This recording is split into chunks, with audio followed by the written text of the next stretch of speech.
What is up, y'all? Thank you so much for tuning back into another episode of Scorpio TV. This time, we have Nightmare Files, 3 creepy true horror stories with photos, and it was uploaded June 25th, 2022, which is today, the day that I'm recording it. So we got it pretty much fresh. It's only been out for a couple hours or so. So y'all already know all the important links are down in the description. I know y'all rock with the shirt, The Unathletic Department of 1994. I'm not athletic at all, even though I'm about to start getting back into the gym real heavy. And I was born in 1994. So I found it was appropriate. I liked it. Shout out to the store Five Below. Now that all that's done, let's get into this.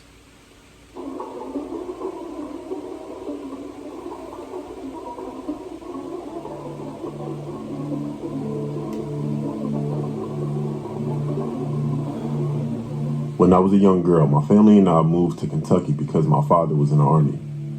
This was our second time moving in 4 years. I remember our first day getting to our new house, and the movers got there the same time we did.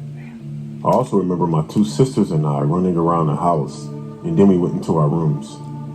I explored the room and I went into the closet where there was something on the top shelf. So I grabbed it and it was a Ouija board.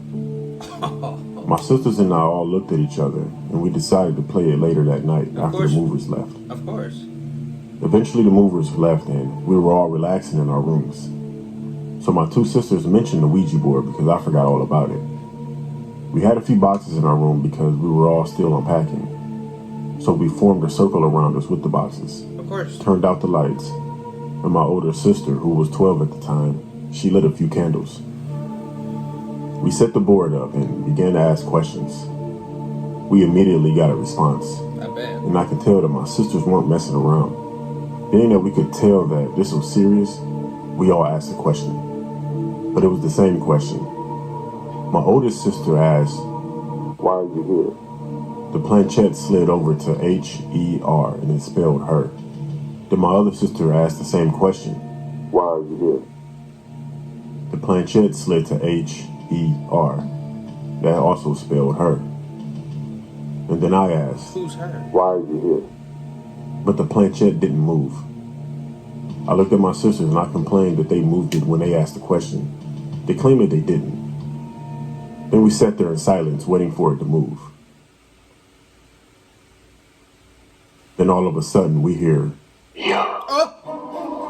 It was like someone whispered in my right ear very loudly. We all stood up and backed up against the wall. Then all of a sudden the bedroom door flew open and we all screamed. Standing in the doorway was my mother. She looked down at the board and began to yell at us. Good. She picked the board up and threw it in the trash that was outside. I don't think that's So enough. we went to bed, but I freaked out about that voice. The next day, as we continued to unpack, I forgot all about what happened, but my back began to hurt a lot. My mother asked me to help her bring this new painting into the house. It had some weird lady on it. We had to put it above the fireplace. Once we put it up, I noticed that it looked like the lady in the painting's eyes followed me. But anyways, my back kept hurting. That's some It Scooby-Doo was getting shit. worse day by day. It literally felt like someone was on my shoulders. So I told my mother how I felt. So she took me to the doctor's office and I stepped on a weight scale and surprisingly it said 200 pounds. At that time I was 10 years old and I was definitely small, so there's no way I was 200 pounds. Right. I was weighed on multiple scales and they all said the same thing, but no one could understand why. I can remember getting home that afternoon and I took a nap, but I kept having these bad nightmares. I was really having nightmares every night ever since we used that Ouija board. I told you My what. older sister said it was because of the Ouija board. Right. And I'm having nightmares because I'm the one that found the Ouija board. Type shit. So my grandparents came to visit us. My grandmother is very weird and she's a psychic. And when she walked in, she went from smiling immediately to frowning. She hugged my parents and sisters, then she approached me and stopped in her tracks. At that point, she whispered something into my mother's ears and she looked worried.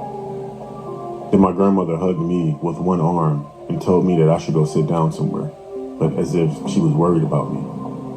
My mother told her that she caught us playing with a Ouija board and my grandmother asked her did we close the session. and my mother was confused. My grandmother then explained it to her that you have to close the session, and then asked my mother, has anything weird been happening ever since then? Hell She yeah. told her about the doctor's office and how my weight just skyrocketed, but there's no way that I could weigh that much. Then my grandmother proceeds to explain to my parents and I that being that the session wasn't closed, a spirit was attached to me, literally. When she walked in the house, she saw the spirit. It was literally on my shoulders and my back. And that's why the weight scales were so much. I was freaked out and I started to panic.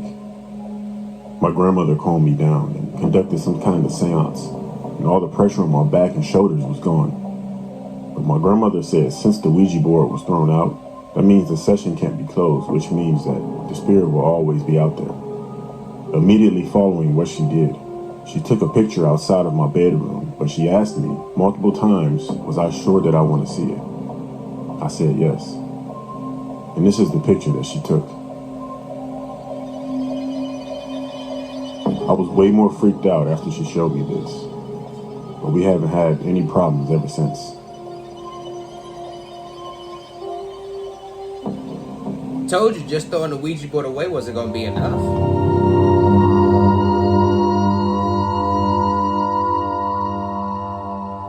I have a story from when I was a little girl. My name is Imani, and my family moved to Kentucky in 2009 because of my parents and they had new jobs.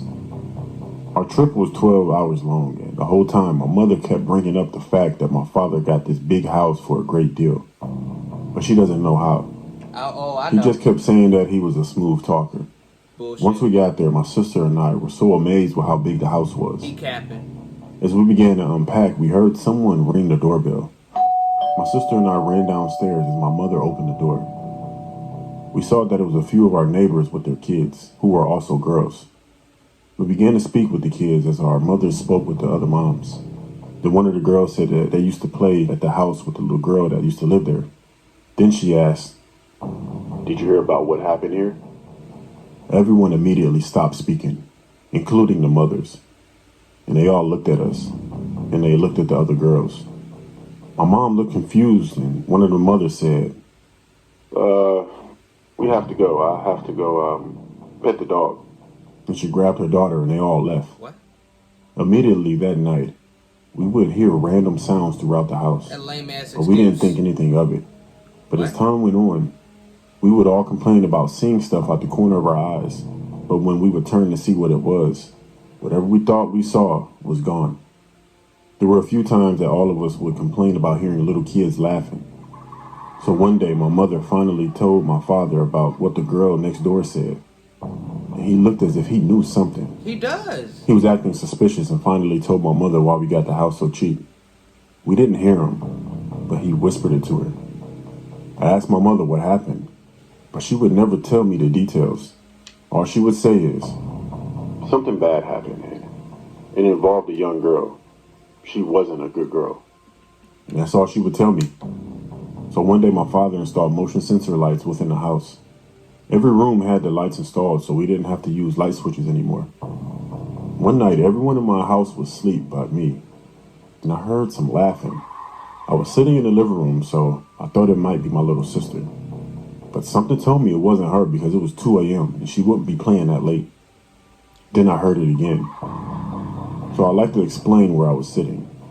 You could see all the way down the other end of the house, down this hallway, but I was in our living room. So I'm sitting downstairs in the darkness of our living room, and out of the corner of my eye, one of the motion sensor lights came on in the hallway, at the other end of the hallway, and then it went off. Then another one in the hallway came on that was actually closer, and that's when I looked down the hallway. Then that light went off, and the next light came on. It was getting closer. This was happening as if someone was walking down the hallway, and then that light went off. At that point, I muted my TV, stared down the dark hallway, and out of nowhere, the light in the living room came on, and the blanket on the couch fell on the floor. Is that the I Five jumped Nights back, I grabbed my Five Nights phone, at and Freddy's immediately took a photo of where the 2 blanket and ambiance? the couch were. I looked at my phone, and this is what I saw. It looked like a young girl. I started to scream and I ran out of there so fast to my parents' room and I told them. They believed me. They looked at the picture, and that's all the proof they needed. This spooked my parents so much that we moved out the next week and never went back there. Not even for the stuff that we left. And that was the creepiest experience in my life. Now that was the Five Nights at Freddy's 2 ambiance, right?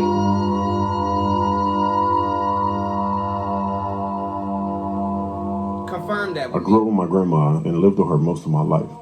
And her house always freaked me out because weird things happened. It's not like the house was old. No one had ever lived there previously, and it wasn't the typical scary house you think of when you think of a haunted house. I have my theories, but that's for another time, I suppose.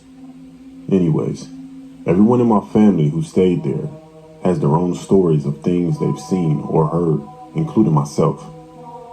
Some examples of what I experienced were hearing footsteps outside of my door in the middle of the night, hearing someone in the master bedroom walking around, and turning the sink on when I was the only one home.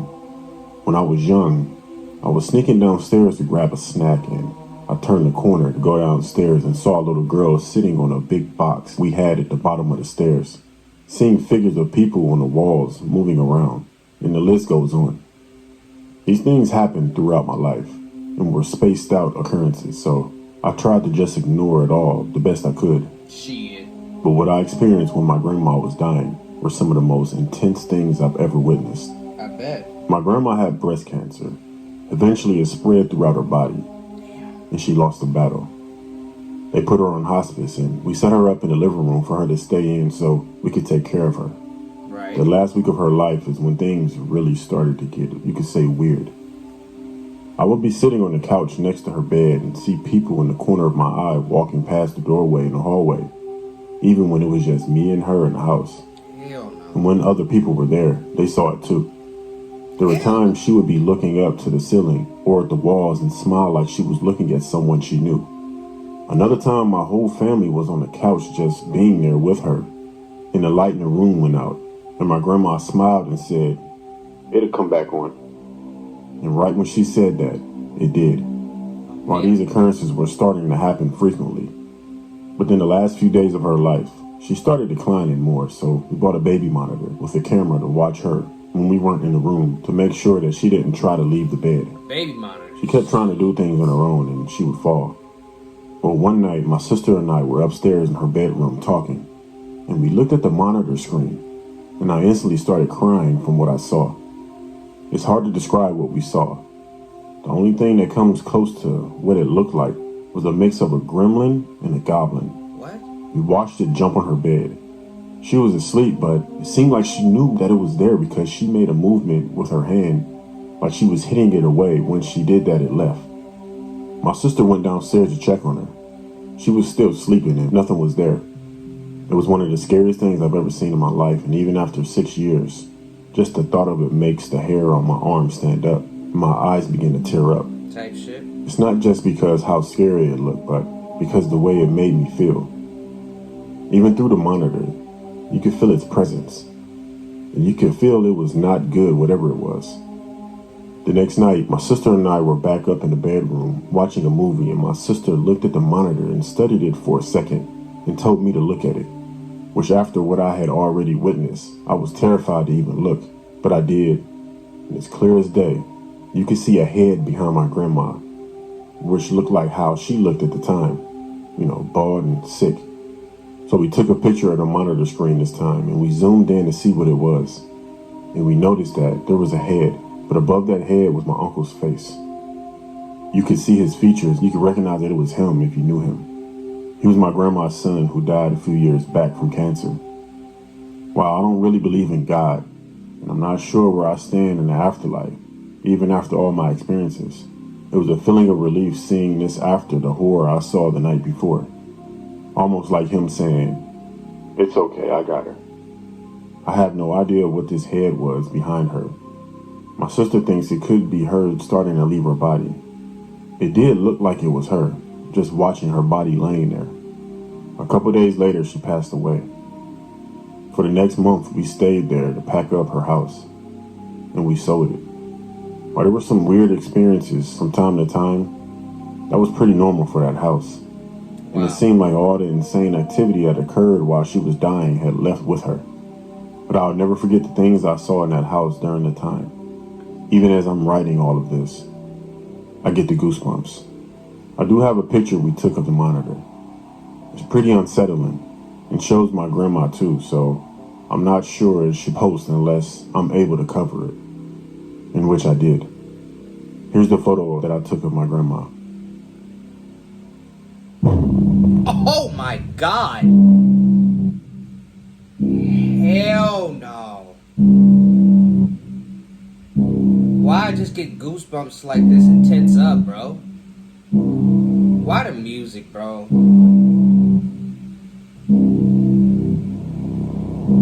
That's creepy as hell.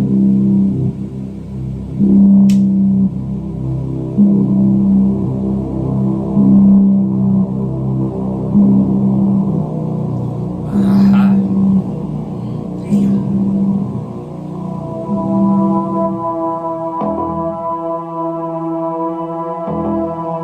Nightmare Files.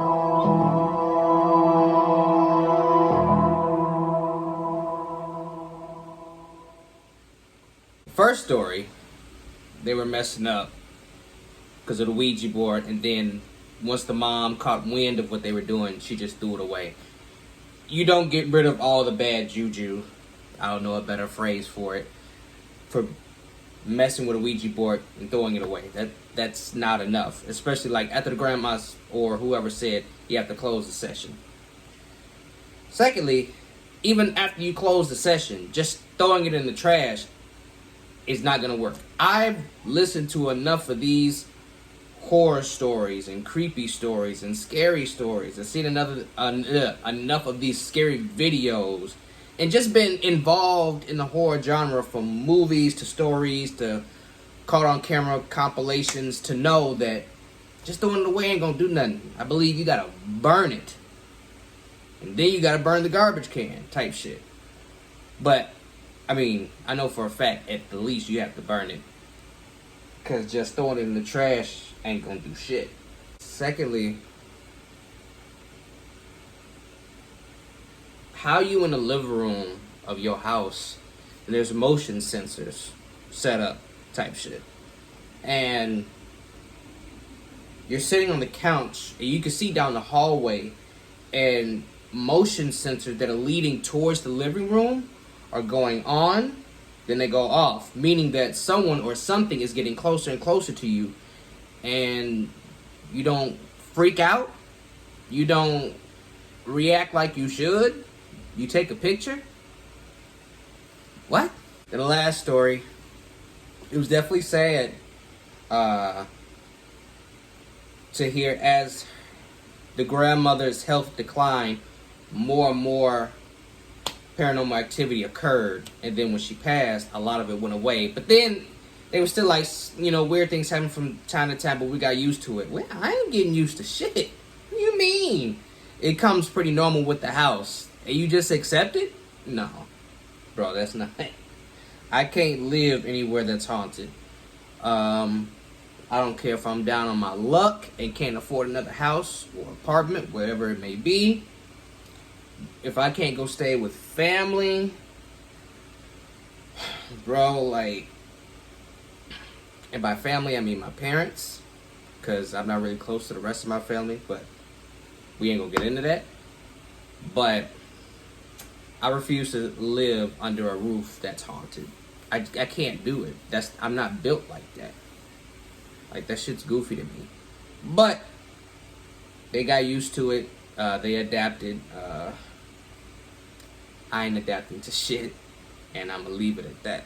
But this was a good ass compilation. Shout out to Nightmare Files. I hope you guys enjoyed the video. I hope you drop a like, a comment, subscribe to the channel. Make sure the bell icon is tapped. I hope you all stay safe, stay blessed, stay humble, and I will see you all in the next video. Peace.